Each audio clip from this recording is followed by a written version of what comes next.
Hello and welcome to another update. In this one, it will be a major update with a lot of developments, and I'll be going into an in-depth analysis around each of the fronts. Starting out in the Zaporizhzhia front, we see the fighting ongoing in the direction of Belarus, which is this highway between the Russian position of Kinsky-Rostory with the Ukrainian position of Avdiivka. And as I've mentioned in a previous video, but I'll repeat it again, the road between Avdiivka and Vodyane, this highway that goes between them, is very similar to that of Svetovo-Kreminna in the Luhansk front, where these two cities are the main bases of the military of the Ukrainian forces in this front line, the main supply hubs, and this highway connecting them is the only real road connecting the two towns. And as we can see, the Russians have been fighting for this situational position by Mirne, where they will be able to push towards the highway and cut it off, similar to how the Ukrainian forces are fighting around Plushenka and Chernobyivka. If we go back to this front, we see that it is very similar in the sense that if the Russians cut off this highway, they will have to go around. If they cut it off at this point, then they will have to go a very far distance to reach the city, so it will be a significant decrease in supplies going between the two areas. So we're seeing the Russian forces fight by this highway, which is similar to that of the fighting by Debrovo, where they are trying to reach closer to Avdiivka, and then they will try to cut off the road and take Avdiivka, which will allow them a major supply hub for a future Russian offensive in Zaporizhzhia. The Russians will not be able to launch an offensive without completely capturing Avdiivka. Vodyane would be the cherry on top, but they don't necessarily need it. As for the Soledar front, we see the fighting continues south of Velyka Novosilka, the southern outskirts of the village, which is south of this river here. With that, we see that the Russian forces are trying to get control over the southern side of this river, which will give them a position to attack and outflank the western positions of the Velyka Novosilka area, and then they will they will fight for the last part of the village. We can see that these are three villages where even Velyka Novosilka is cut into two. So these are a set of villages that is cut into three by the river. And with this, we can see that the Russian forces will try to take them one at a time, where they focus on the southern part, which is the smallest part, and then they'll focus on the western part, and then they will take the northern part. As for the highway between Velyka Novosilka and Avdiivka, the Russian forces are trying to gain control over this area to be able to launch any plausible offensive in the Volodar area. They will be able to cut off the Ukrainian positions by Maringa, Popshida, and Krasnohorivka by attacking from the south and reaching the highway to the north.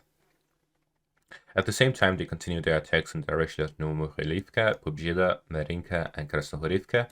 And these attacks are to keep the Ukrainian forces reinforcing this area and focusing their forces here, where the Russians are able to launch artillery strikes from Donetsk itself, rather than fighting further on, where the artillery support would be weaker for the Russian forces, and at the same time they're preventing the Ukrainians from mustering up any significant forces on the Volodar front to launch any significant offensives towards the Mariupol/Volnovakha area.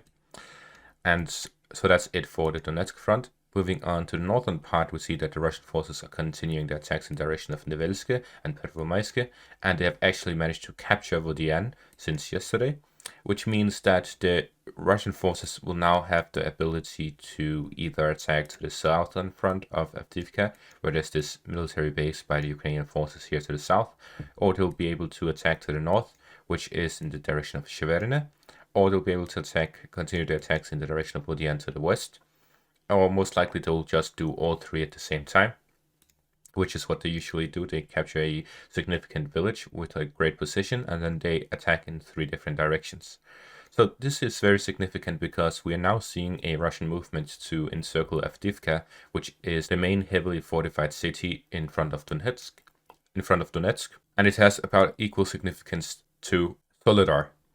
With this, we can see that the Russian forces are also attacking the direction of Kamyanka, and in this update I've colored orange what was reported yesterday, but I think is still ongoing, and that is an attack towards Krasnohorivka as well, here to the north, and they are also attacking Novobakhmutivka. With this, we can see that the Russian forces are trying to gain control over the highway, which is to the east of Avdiivka, and at the same time they're pushing westwards in attempts to encircle Avdiivka. So they are attacking from two directions, from the northeast and from the southwest, and this is to try and either operationally encircle or completely encircle Avdiivka. As for the south of Bakhmut, we see reports that the Russian forces have made a significant breakthrough in Klischiivka, with the fact that they recently pushed to the west of Klischiivka, but they're also storming the village, and at the same time they're attacking the northern part. There were reports by a Czech soldier who is in the Foreign Legion who said that the Ukrainian forces have lost control over Klischiivka. However, he later deleted his tweet. The Ukrainian forces losing Klischiivka doesn't mean that the Russian forces have captured it. Most likely the Ukrainian forces within the village have left the village and are now fighting positional battles to the north of Klischiivka, as they know that whoever controls these hills control the village, which means that the Russian forces will most likely try to attack it from 3 different directions, and then the Ukrainian forces are focusing the forces here to the north to try and hold the hill and control the village. So we are seeing the final battles over Klischiivka. As for the Vodyane area, we see the Russian forces are continuing their attacks as they have advanced within the southern outskirts of Bakhmut. And at the same time, the reports on fighting to the east of Bakhmut, they haven't been reported in the latest update. However, they are most likely still ongoing. The same with the fights northeast of Bakhmut around the west of Vodyane, Perskoviivka, and Krasnahora. As for Soledar itself, fighting continues to the north of Soledar as the Russian forces are now attacking Krasnopolivka, which is this tiny village to the north of Soledar, after the Russian forces captured both Silt and the western outskirts of Soledar. So now Soledar is completely captured, as well as this railway station to the northwest of Soledar. With this, we know that there is Krasnopolivka here to the north, and then we have Mykolaivka and Sako I Vantseti.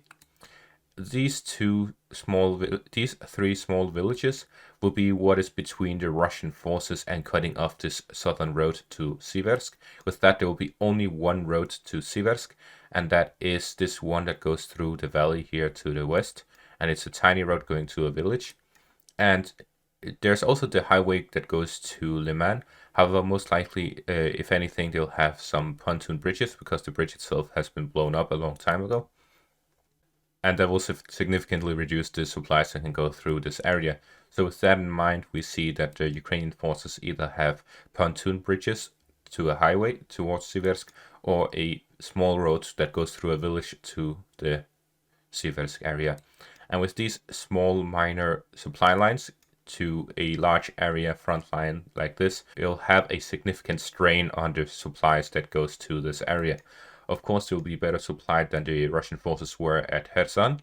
However, they will still suffer significant supply issues, especially if the Russian forces decide to attack further north and attack Siversk itself. Then they will be in a very dire position, especially the forces to the east of Siversk, as the fighting continues on the whole front line, including Bilohorivka, Verkhnokamianske, Spirne, Rosolivka, and Krasnopolivka. As for the northern area around Luhansk, we see that the Russian forces are trying to attack west of Kreminna, Chernopopivka, and Plushenka, and all of these attacks are to gain better tactical positions and to avoid a Ukrainian offensive in the area, as the Ukrainians are still trying to plan an offensive against Kreminna. However, they haven't gotten the necessary tactical positions to launch such an offensive yet. And finally, to the north of Svatove, we also see that the Russian forces are attacking the area of Klischiivka and Yahidne, trying to regain these positions, which are situated on a hill as well here as well, and it will give them a proper position to hold their defensive line and protect their forces. And finally, I forgot to mention this in my latest update, but the Belarusian and Russian armies have started large-scale exercises in Belarus, and these will last until the 1st of February. So most likely it will be something similar to what happened before the war, where they were launching large-scale quote-unquote exercises. So there's an increased risk of a Russian intervention from the north. With that in mind, the Ukrainian forces are continuing to reinforce their forces to the north of Ukraine, including the Sumy regions, Chernihiv, and the western part, and they have also laid down massive minefields in the whole of the western Ukraine. And that's going to be all for this update. Thank you all for watching and have a great day.